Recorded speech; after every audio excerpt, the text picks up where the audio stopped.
जो बेतहाशा भीड़ जुटी आयतुल्ला अली खामनेई साहब के क्रिया अंतिम संस्कार वाले कार्यक्रम में, उसके बाद डोनाल्ड ट्रंप बौखलाया हुआ है। पहले बयान दिया कि उन्हें उम्मीद ही नहीं थी, उनको लगा खामनेई साहब तो पूरी दुनिया के लिए विलेन है, ईरान वालों पर अत्याचार करते हैं, ईरान क्या पूरी दुनिया उनसे नफरत करती है। लेकिन देखो उनके फ्यूनरल सेरेमनी में ने तो इतिहास रच दिया। इतने लोग और न केवल ईरान बल्कि ईरान के अलग अलग हिस्सों के साथ साथ अलग अलग दुनिया के अलग अलग हिस्सों से लोग पहुंच रहे हैं। अब वो आदमी इतना बौखलाया कि धमकी देने पर उतारू हो गया।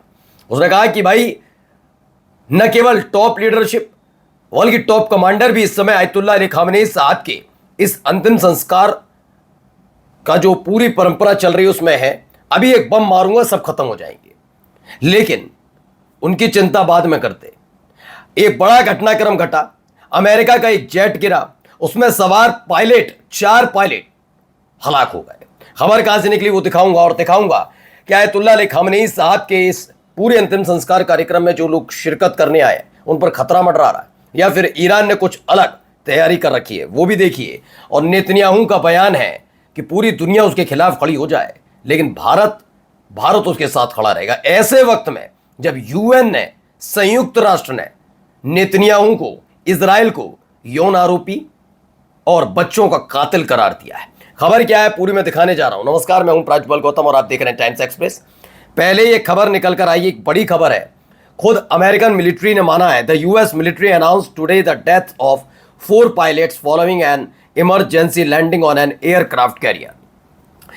दरअसल बताया गया कि अचानक से एयरक्राफ्ट कैरियर पर जाकर एक इमरजेंसी लैंडिंग करनी पड़ी एक फाइटर जेट को। आपको पता ही है कई सारे युद्धपोत घेरने पहुंचे थे ईरान को और लगातार वहां पर एक के बाद एक हर 1 घंटे पर एक फाइटर जेट उड़ाकर एक धमकी के तौर पर दिखाया जा रहा है। अब इसी को लेकर बार बार सवाल उठने लगे। सवाल यह है कि आखिरकार ये क्या चल रहा है सब कुछ, ठीक है। फिर उसके बाद खबर निकलकर सामने आई कि भाई 4 जो पायलट्स हैं, 4 पायलट्स वो उसमें सवार थे। अचानक से एक इमरजेंसी लैंडिंग का जानकारी मिली। जब तक वो एयरक्राफ्ट कैरियर पर लैंड होता तब तक उसमें ब्लास्ट हुआ और 4 अमेरिकी सैनिक मारे गए, ऐसी खबर निकलकर सामने आई है। अब जरा पढ़िए, इस आदमी को चिंता कहीं और होनी चाहिए और क्या कर रहा है।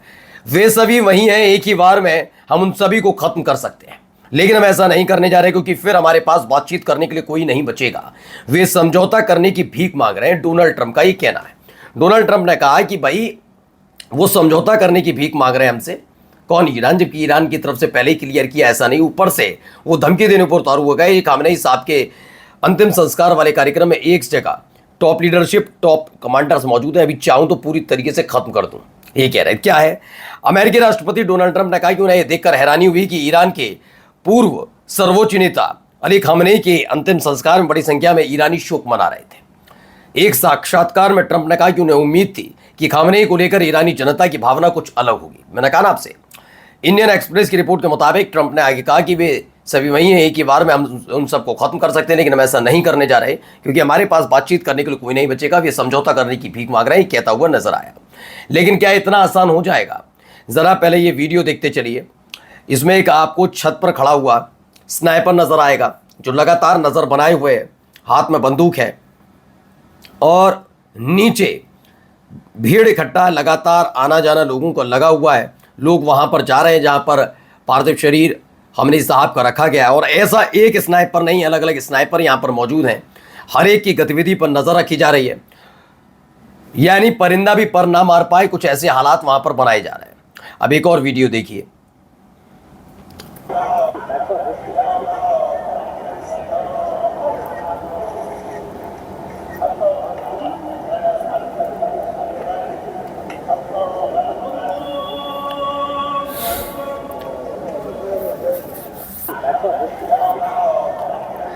तो इसमें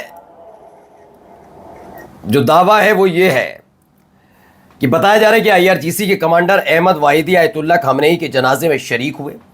यह उनकी सार्वजनिक मौजूदगी का एक अहम अवसर माना जा रहा है।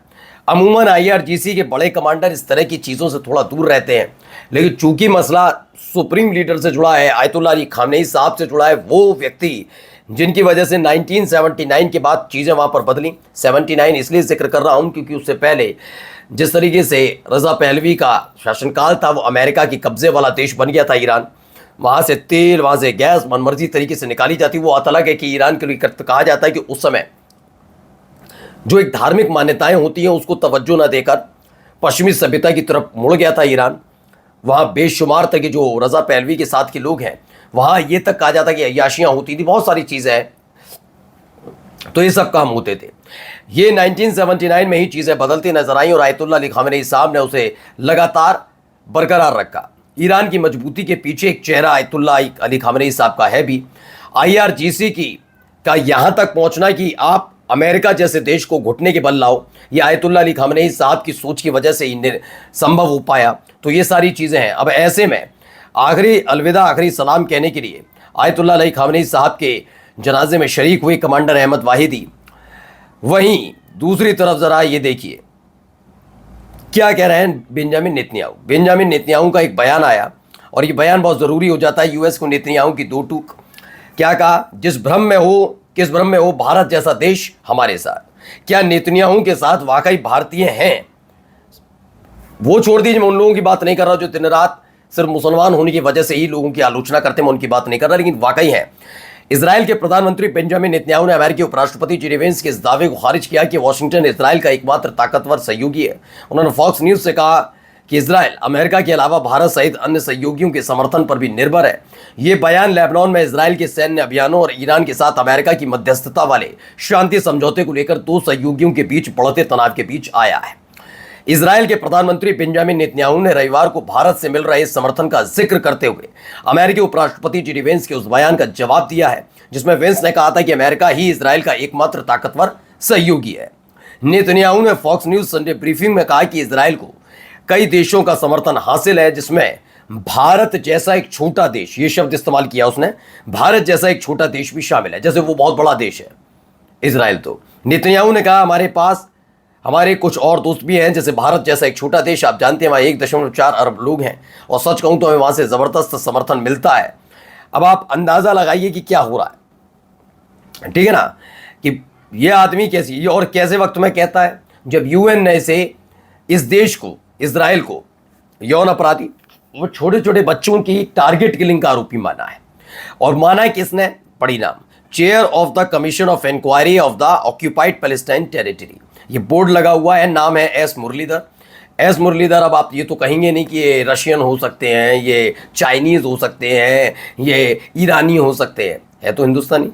अब इन्होंने खुद बताया था कि ये सब अभी क्या है। बहुत सारे लोग सवाल करते हैं कि आपने रिपोर्ट तैयार करने में इजरायली सैनिकों से बात नहीं की। इजरायली सैनिकों ने तो खुद बात की, सिर्फ हमसे नहीं पूरी दुनिया से। उन्होंने बच्चों को मारकर उस पर गर्व करते हुए वीडियो बनाया और उसके बाद कई तरह की रिपोर्ट तैयार की गई थी, कई रिपोर्ट तैयार की गई और उसी आधार पर जिसमें बताया गया कि हाँ वाकई सारी हदें इजराइल ने पार की है। जस्टिस मुरलीधर ने यह बयान दिया है इस पूरी कमेटी के, और सोचिए हमारे देश को लेकर वो कहता है कि हम उसके साथ खड़े हैं, एक कातिल के साथ। नमस्कार।